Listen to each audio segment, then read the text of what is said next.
Hello and welcome to the Jerry School of Baking. Today we're going to be making vegan Jaffa cakes. To start with, you're going to need flour, sugar, plant-based milk, oil and vanilla extract. You'll need a large mixing bowl and a cup of tea in your favourite bunny themed mug. Only joking, but just in case, it is also available in black. Begin by sieving the flour gently into the bowl. Some people like to threaten the flour, but this can scare the flour. And after all, happy flour makes happy cakes.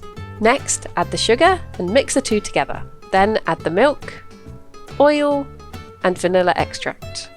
Gently mix it all together until just combined, making sure there are no lumps. Also make sure to remove any spoons that may have fallen in during mixing. You'll need to grease some muffin trays with a little bit of margarine to stop the cakes from sticking. Here's one I greased earlier. And here's the one I greased just now. Once greased, dollop a spoonful of mixture into each of the holes. This recipe should make around 12 to 15 cakes. For an extra little kick, I like to whisper my deepest, darkest secrets into one of the cakes. After fending off the robot invasion, it's time to put the cakes into the oven.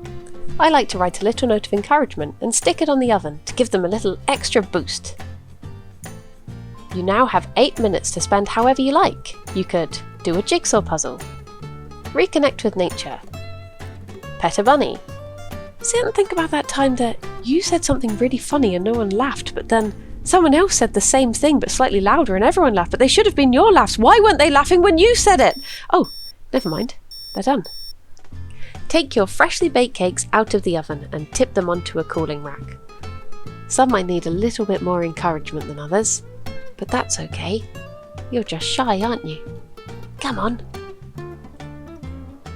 There he goes.